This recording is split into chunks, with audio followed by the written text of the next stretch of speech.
Juana Barraza nació en 1957 en Hidalgo, México, y su infancia estuvo marcada por el abandono, la violencia y el abuso sexual.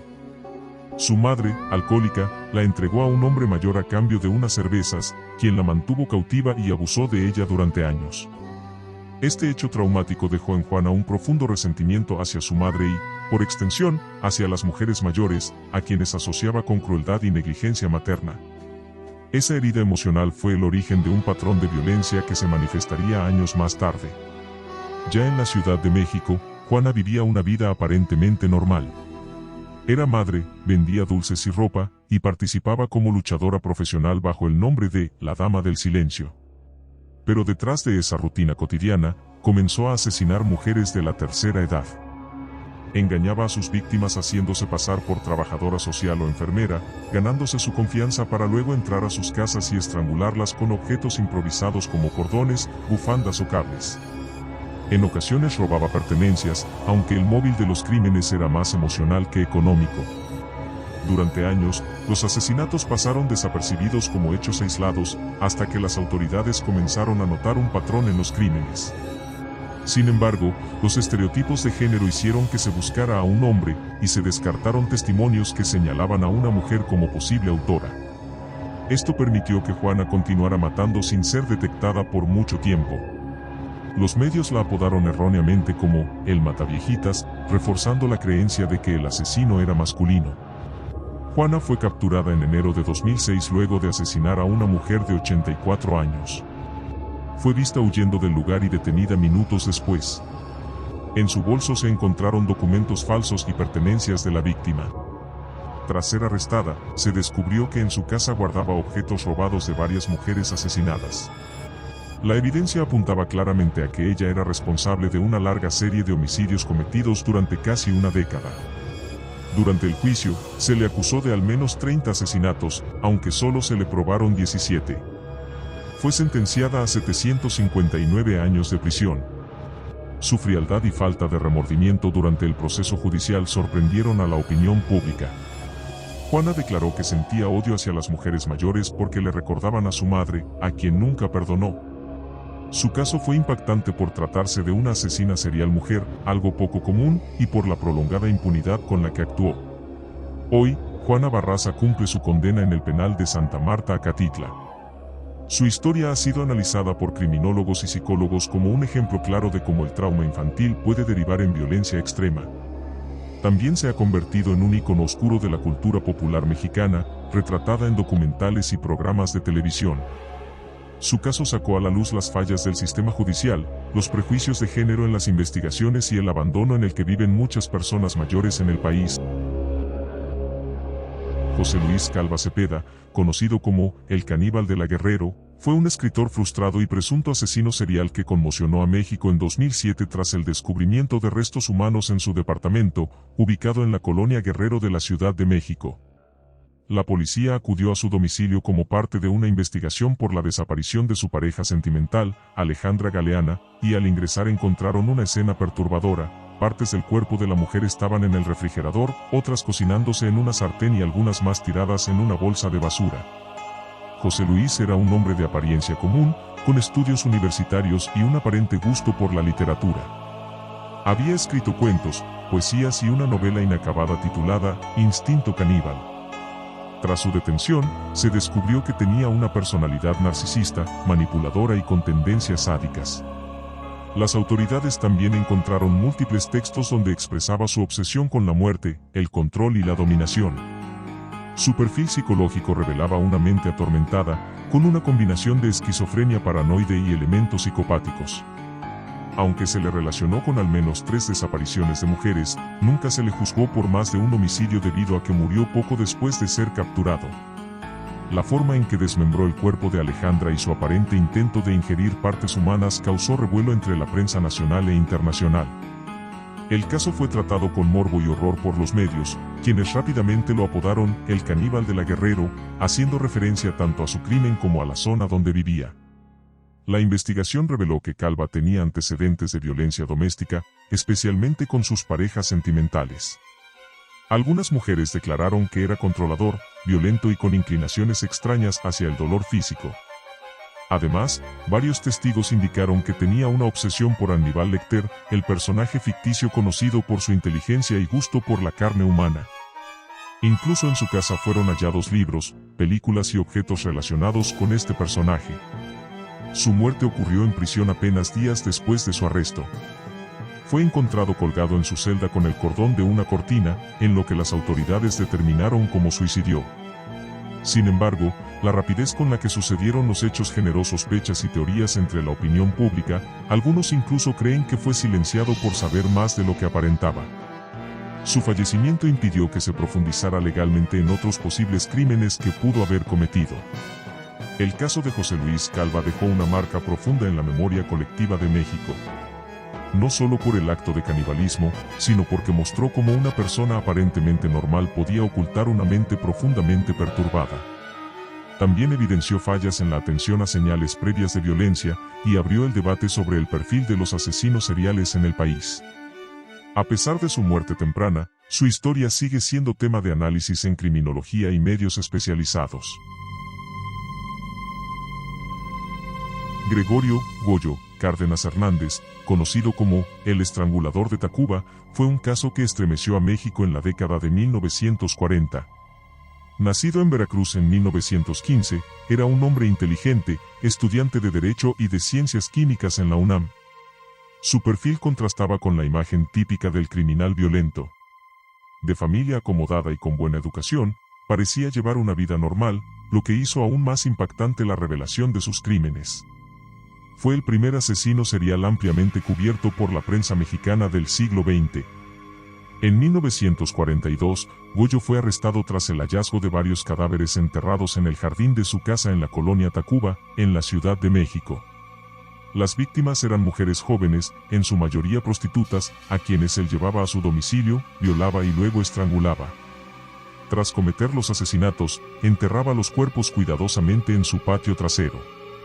En total, se le comprobó el asesinato de al menos 4 mujeres.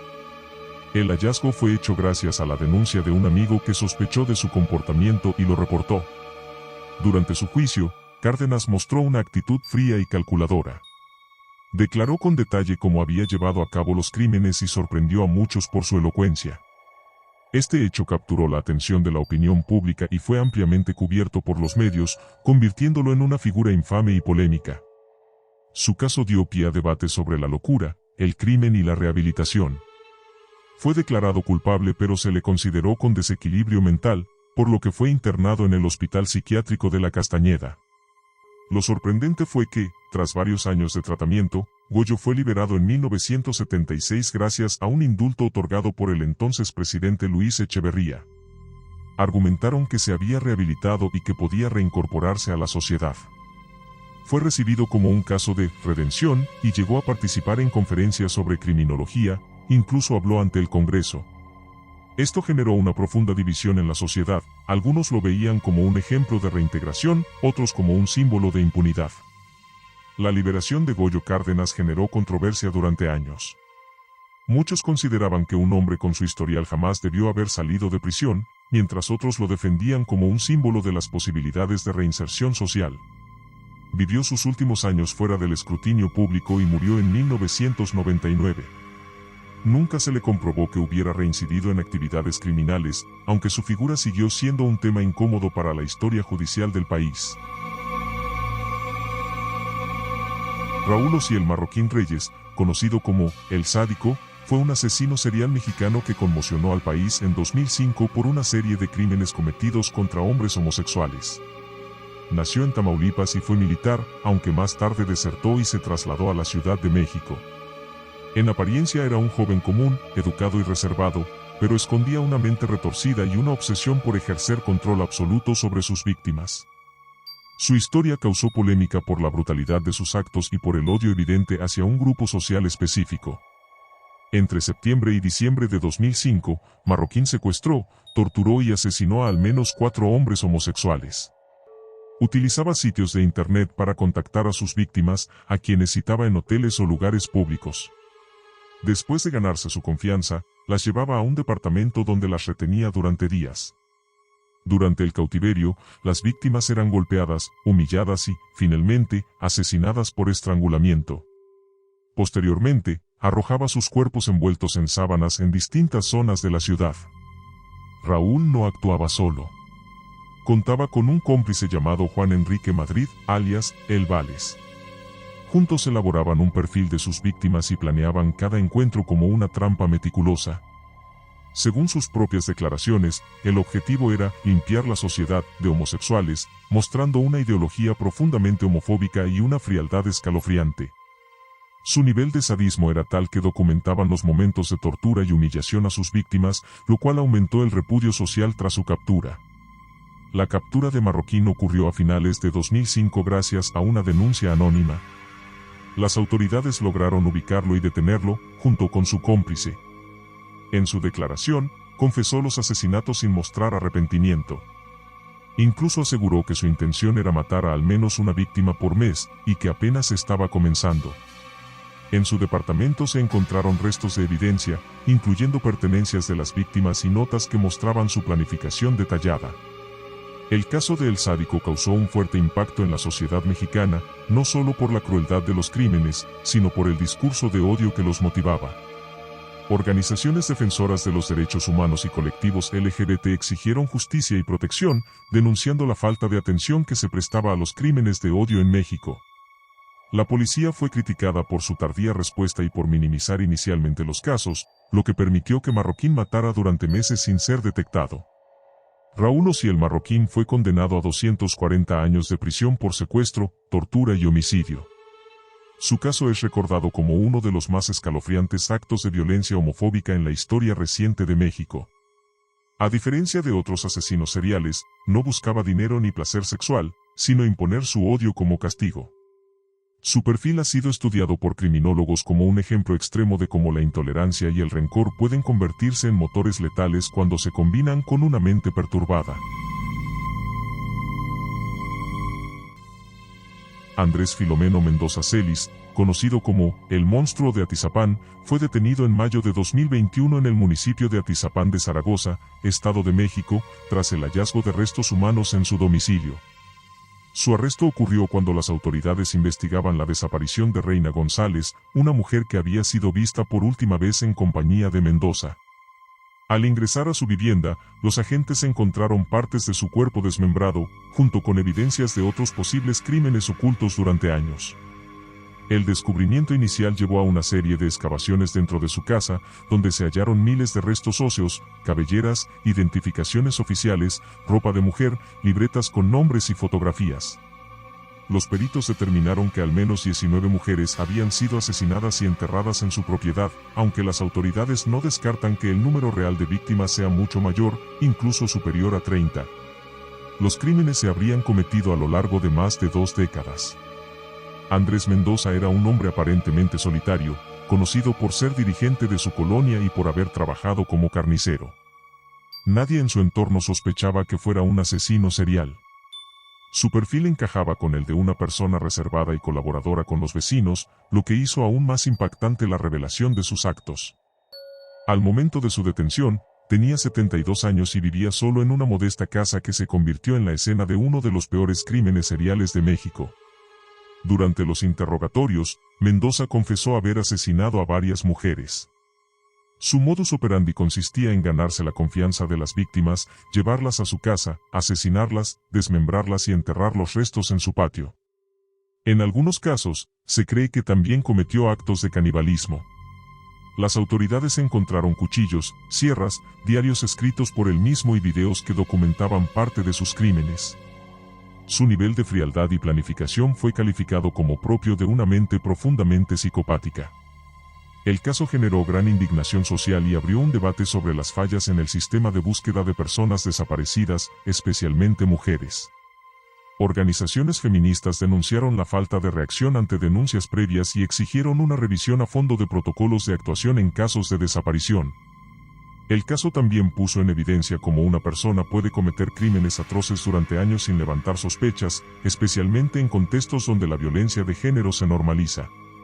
Andrés Mendoza fue sentenciado a múltiples condenas acumuladas que superan los 800 años de prisión. Su casa fue asegurada y convertida en un punto clave de investigación criminal. Su historia quedó marcada como una de las más espeluznantes en la historia criminal mexicana, no solo por el número de víctimas, sino por la frialdad con la que actuó durante tanto tiempo sin ser detectado.